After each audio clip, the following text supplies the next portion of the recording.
Chapter 49. Return of the Redeemed, flashback memory continued. The train rolled into Chicago, metal wheels screaming like old ghosts protesting Jess's return. But he stepped off that platform not as a victim of his past, but as a warrior sent back on divine assignment.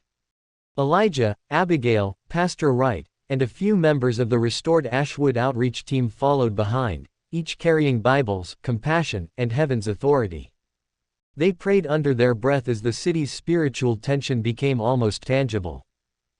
The concrete felt familiar, but the atmosphere had changed.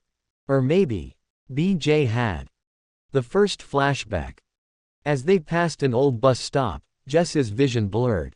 Suddenly he was a teenager again, waiting quietly, when fists and fury came from strangers. Fear, humiliation, confusion all crashing like waves. But this time, he didn't flinch. Elijah placed a hand on his shoulder and the flashback shattered. "You don't bow to that anymore," he said. "The Lord rescued you." Jesse nodded, breathing slow, steady. "He rewrote my identity." A mother's prayer answered. Across the city, Mother Sister G.C. Morgan felt the shift. She stood up so quickly her chair scraped the floor. "Jesus. Something is happening." She grabbed her coat and left, no hesitation.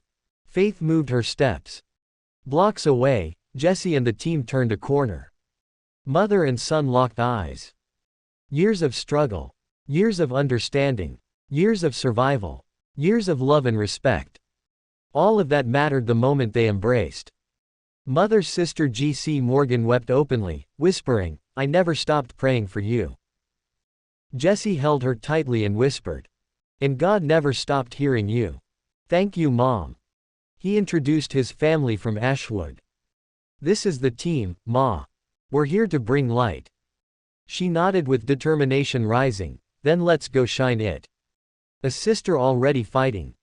At a youth center not far away, Jess's sister M was teaching kids about self-worth and hope. She looked up and sensed something powerful approaching.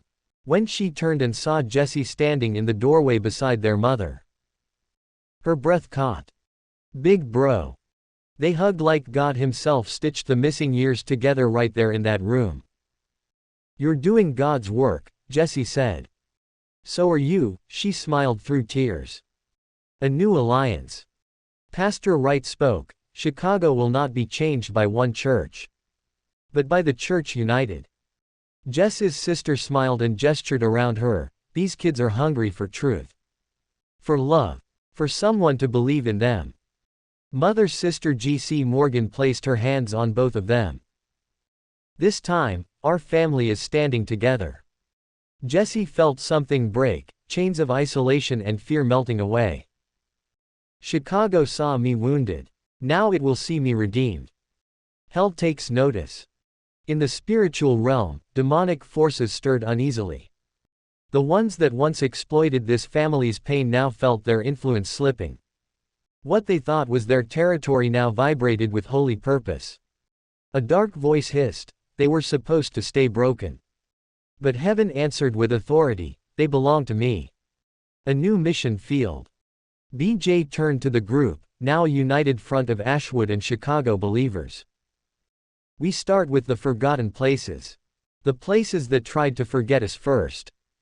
His eyes scanned Cabrini Green's ruins, Henry Horner's memories, bus stops where his innocence was robbed. "We speak life where death thought it had the last word." Everyone raised their hands in agreement, ready to battle darkness with overwhelming light. This was not a return. This was a takeover. The restoration of Chicago had begun.